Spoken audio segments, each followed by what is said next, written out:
Hello everybody, hope you all are fine. So 6 सितंबर का shift 2 का जेई मेंस का पेपर के मेमोरी बेस्ड क्वेश्चंस आपके सामने कुछ मैं लेकर के आया हूँ।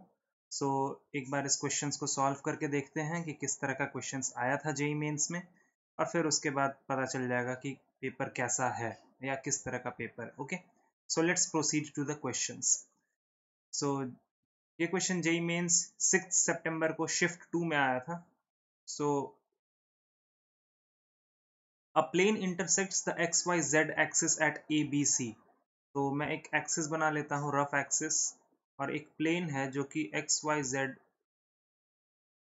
एक्सिस को कट कर रहा है। ठीक है, तो रेस्पेक्टिवली मतलब ये A है, ये X एक्सिस है, ये Y एक्सिस है और ये Z एक्सिस है। ये A है, ये B है और ये C है। तो अगर यहाँ कर रहा तो मैं इसको अल्फा Z कॉमा जीरो बोल देता हूँ, इसको मैं बोल देता हूँ zero comma beta comma zero, और इसको मैं बोल देता हूँ जीरो कॉमा गामा। इस तरह का मैंने नेमिंग कर दिया सभी को और कोऑर्डिनेट्स भी बता दी। अब हमें यहाँ पर एक ट्रायंगल बन रहा है, तो इसका सेंट्रॉइड हमें क्या दिया हुआ है, जी, और वो है 1,1,2। तो हमें क्या पूछा कि equation of line perpendicular to the plane, इस प्लेन के परपेंडिकुलर एक लाइन का इक्वेशन लिखो जो कि इस जी से पास कर रहा। ठीक है, तो हमें लाइन लिखने के लिए हमें इतना तो पता चल गया ना यार कि हमारे पास पॉइंट क्या है। बस लाइन लिखने के लिए हमें डायरेक्शन रेशियोज को पता करना है, तो चलो हम लोग वो फाइंड आउट करने की कोशिश करते हैं। अच्छा, एक बात और, अगर मुझे इस प्लेन के परपेंडिकुलर कोई लाइन लिखना है, तो मतलब उस लाइन के पैरेलल में कुछ अगर मुझे मिल जाए वेक्टर तो काम चल जाएगा। या फिर एक बात सोचो कि इस प्लेन का जो डायरेक्शन रेशियोज होता है वो इस प्लेन के परपेंडिकुलर होता है, और लाइन भी हमें प्लेन के परपेंडिकुलर लिखना है। ठीक है, तो मतलब इस प्लेन का जो डायरेक्शन रेशियो होगा वही क्या होगा, लाइन का डायरेक्शन रेशियो होगा। थोड़ा सोचना, थोड़ा इमेजिन करो, बाकी मैं क्वेश्चन सॉल्व कर रहा हूँ फिर समझ आ जाएगा। तो यहाँ से सबसे पहले मैं देखो कि हमें सेंट्रॉइड का फॉर्मूला पता होता है, क्या होता है। तो सेंट्रॉइड का फॉर्मूला के अकॉर्डिंग एक्स कोऑर्डिनेट को अगर मैं इक्वल करूँ तो मैं क्या लिखूंगा, alpha plus zero by three is equals to one. उसके बाद zero plus zero by three is equals to one, और इसके बाद zero plus gamma by three is equals to two. तो यहाँ से अल्फा का वैल्यू 3 आ गया, बीटा का वैल्यू 3 आ गया, और गामा का वैल्यू 6 आ गया। ये हमने कोऑर्डिनेट्स फाइंड आउट कर लिए। ठीक है, अब अगर हमने ये कोऑर्डिनेट्स फाइंड आउट कर लिया तो अब मैं क्या करूंगा, अगला काम कि मैं इक्वेशन ऑफ प्लेन लिखूंगा। Equation of plane in intercept form. Basically ये सब कोऑर्डिनेट्स क्या है, प्लेन का इंटरसेप्ट ही है ना एक्स वाई जेड पर। तो क्या लिखेंगे, x by three plus y by three plus z by six is equal to, ये कितना इंटरसेप्ट बना रहा है, 3 इंटरसेप्ट बना रहा है, ये 3 इंटरसेप्ट और ये 6 वाला इंटरसेप्ट बना रहा है। ठीक है, तो यहाँ से अगर मैं इसको सिंप्लीफाई करूंगा तो ये आ जाएगा 2x plus 2y plus z is equals to 6। ये हमारा प्लेन का इक्वेशन आ गया। अगर ये हमारा प्लेन का इक्वेशन है तो डी आर क्या हो जाएगा, 2,2,1। ठीक है, ये हमारे प्लेन का डी आर है। ठीक है, अब प्लेन का, अब हमें इक्वेशन ऑफ लाइन लिखना है। तो इक्वेशन ऑफ लाइन हमारा क्या हो जाएगा, उसके लिए दो चीज का जरूरत पड़ता है, दैट इज पॉइंट, और पॉइंट हमें जी से पास कर रहा है। तो पॉइंट हमारा क्या हो गया, 1,1,2, और डायरेक्शन रेशियोज क्या हो गए, डायरेक्शन रेशियोज वही होंगे जो प्लेन के डायरेक्शन रेशियोज होंगे। क्यों, क्योंकि हमें लाइन जो है, सपोज दिस इज, ये अगर हमारा प्लेन है और हमें लाइन ऐसा चाहिए इस प्लेन के परपेंडिकुलर, तो इस प्लेन का जो डायरेक्शन रेशियो होगा वही तो इस लाइन का भी डायरेक्शन रेशियो होगा ना, क्योंकि दोनों पैरेलल है ना। ठीक है, तो यहां से इक्वेशन ऑफ लाइन में क्या लिख दूंगा, x minus one by two is equals to y minus one by two is equals to z minus two by one. ये हमारा इक्वेशन ऑफ लाइन आ जाएगा। ठीक है, सो बेसिकली अगेन ये बहुत ही अच्छा क्वेश्चन था जहां पर हमें प्लेन और लाइन दोनों का यूज करना था। ठीक है, पहले हमने प्लेन को यूज करके वहां पर प्लेन का इक्वेशन लिखा, वहां से हमने डी आर फाइंड किया, और फिर उस डी आर को लाइन के डी आर के बराबर कर दिया, बिकॉज हमें जो लाइन फाइंड आउट करना था वो प्लेन के परपेंडिकुलर होना चाहिए। ये कॉन्सेप्ट सबसे ज्यादा इंपॉर्टेंट होगा, ठीक है। आई होप ये क्वेश्चंस आपको समझ में आ गए होंगे। So proceeding towards the next question. Total number of words from letter of the word letter if no two vowels are together. तो सबसे पहले इसमें वॉवेल्स कितने हैं? वॉवेल्स हमारे पास दो हैं, दैट इज ई और ई। और कॉन्सोनेंट कितने हैं? That is L T T R. ठीक है, तो अब हमें बताना है। तो सबसे पहले without any restriction total number of words without any restriction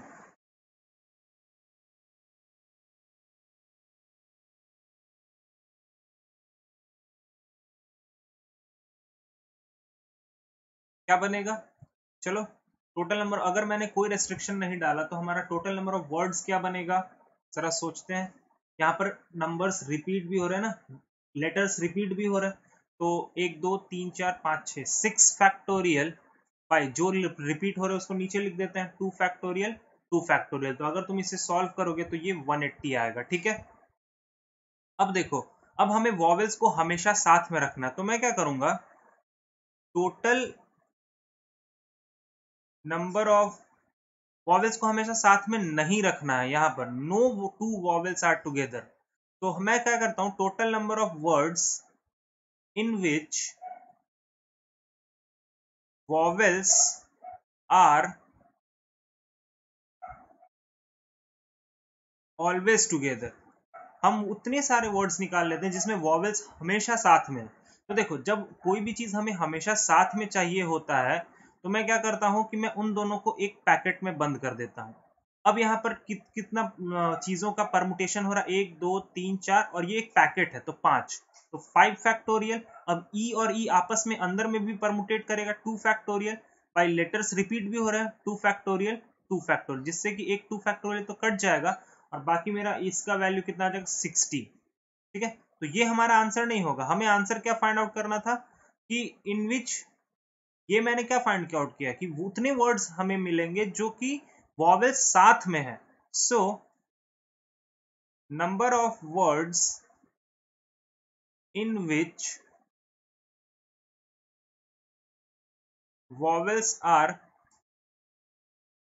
not together, तो टोटल में से मैं वो माइनस कर दूंगा जिसमें वॉवेल टुगेदर है, मतलब 180 माइनस 60 दैट इज 120 जो होगा वो हमारा आंसर हो जाएगा। ठीक है, सो बेसिकली अगेन इस तरह के क्वेश्चंस बहुत ही इजी होते हैं। हमें यहाँ पर ओपोजिट वे में जाना है। टोटल वर्ड्स मैंने निकाल लिया, फिर मैंने ये निकाला कि कितने वर्ड्स ऐसे बनेंगे जिनमें वॉवेल्स साथ में होंगे। ठीक है, उसके बाद मैंने क्या किया, टोटल में से वो वर्ड्स माइनस कर दिए जिसमें वॉवेल्स साथ में है, तो मेरा क्या निकल गया, जिसमें वॉवेल साथ में नहीं है। ठीक है, आई होप ये चीज आप लोगों को समझ में आ गई होगी। So proceeding towards the next question. In if constant term in the expansion of this is 405, तो मॉड ऑफ के का वैल्यू निकालना। तो इसका जनरल एक्सपेंशन क्या होगा, 10 CR रूट एक्स का पावर 10 माइनस आर और माइनस के बाई एक्स स्क्वायर का पावर आर। ठीक है, ये हमारा जनरल टर्म होता है। Okay, CR+1।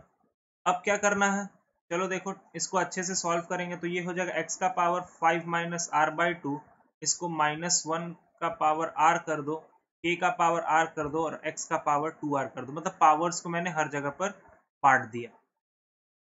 अब देखो 10CR -1 का पावर r, k का पावर r, जो भी कांस्टेंट पार्ट है उसको एक तरफ ले लेंगे और जो वेरिएबल पार्ट है यहां से आ रहा है 5 माइनस आर बाई 2 और ये जो नीचे में 2r है ये -2r। ठीक है, अब अगर कांस्टेंट है, मतलब क्या बोला है कि कांस्टेंट टर्म, तो कांस्टेंट टर्म के लिए x का पावर 0 होना चाहिए। मतलब 5 यहां लिख लेते हैं, for constant term 5 minus r by 2 minus 2r equals to 0। मतलब x का पावर 0 होना चाहिए, मतलब x होना ही नहीं चाहिए वहां पर। तो यहां से r का वैल्यू तुम्हारा कितना आ जाएगा, सॉल्व करोगे तो 2 आएगा। ठीक है, अब देखो, उसने क्लियरली बोला है कि ऐसा करने के बाद जो कांस्टेंट टर्म है वो हमारा किसके बराबर है, 405 के बराबर है। तो जब मैंने r का वैल्यू 2 रखा तो कांस्टेंट टर्म क्या मिल रहा है, 10c2 माइनस 1 का पावर 2 और k का power 2 is equal to 405। 10c2 को सॉल्व करोगे तो वो हमें 45 आएगा और k square is equal to 405। तो यहाँ से k स्क्वायर का वैल्यू कितना आ जाएगा, वो आ जाएगा 9। तो k का वैल्यू आ जाएगा ±3, ठीक है। बट हमें मॉड k का वैल्यू निकालना था, तो मॉड k का वैल्यू हो जाएगा 3 और ये हमारा आंसर हो जाएगा, ठीक है। तो अगेन ये बहुत ही इजी क्वेश्चन है, बाइनोमियल थ्योरम से हर साल एक क्वेश्चन आता ही है और ये एक बहुत ही अच्छा क्वेश्चन है जहां पर कांस्टेंट टर्म के लिए पहले हमने r का वैल्यू निकाला, फिर कांस्टेंट टर्म को फाइंड करके k का वैल्यू निकाला, ठीक है। आई होप ये क्वेश्चन आपको समझ में आ गए होंगे। So proceeding towards the next question. Okay, so area bounded by the curve y equals to x square minus 1 and y equals to 1 minus x square, ठीक है। मैं क्या करता हूँ, मैं एक रफ ड्राइंग बनाता हूँ। y equals to x square minus 1 ये होगा हमारा y equals to x square minus 1, this is y equals to x square minus 1 और y equals to 1 minus x square ऐसा होगा, दोनों सेम जगह से ही पास करेगा ये। This is y equals to 1 minus x square। Basically graphs are very much symmetric, ठीक है। ये वाला पॉइंट तुम्हें पता करना होगा, तो ये देखो 1,0 हो जाएगा और ये -1,0 हो जाएगा। अब हमें इनके बीच में बनने वाला एरिया फाइंड आउट करना है, ठीक है। तो देखो ये पूरा का पूरा एरिया हमें फाइंड आउट करके बताना है। तो बेसिकली यहाँ पर हम सिमेट्रिसिटी का यूज करेंगे। यहाँ पर 4 देखो सिमेट्रिकल फिगर्स बन रहे हैं, 1 2 3 और 4, 4 सिमेट्रिकल फिगर्स बन रहे हैं। तो मैं क्या करूंगा, किसी एक का निकाल लूंगा और उसको 4 से मल्टीप्लाई कर दूंगा, ठीक है। तो हमारा जो रिक्वायर्ड एरिया होगा, तो required area is equals to 4 times integration of, ये 0 है, 0 से 1, मैं 1 वाला एरिया निकाल लेता हूं। तो ये किसके अंडर में है, 1 माइनस एक्स स्क्वायर के अंडर में। ये कर्व किसके अंदर में है, 1 माइनस एक्स स्क्वायर के अंडर में है ना, ठीक है। तो 1 माइनस एक्स स्क्वायर और फिर dx। अब इसे सॉल्व कर लेते हैं। 4 इंटीग्रेशन ऑफ, इंटीग्रेशन हटा देते हैं, डायरेक्टली हम इंटीग्रेट ही कर देते हैं।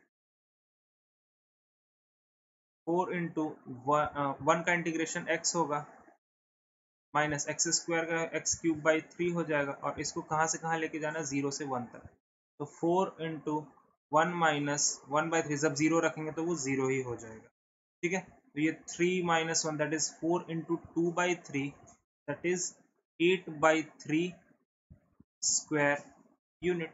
तो again it is a very easy question जहां पर बस ग्राफिकल नॉलेज ही सबसे ज्यादा जरूरी है। ग्राफ अगर तुम्हें पता है तो तुम आराम से इस क्वेश्चन को सॉल्व कर सकते हो। तो ये था शिफ्ट टू 6 सितंबर का मेमोरी बेस्ड क्वेश्चंस का डिस्कशन। आई होप आप लोगों को सभी क्वेश्चन समझ में आ गए होंगे, ठीक है। So stay home, stay happy and stay safe. Thank you and have a nice day.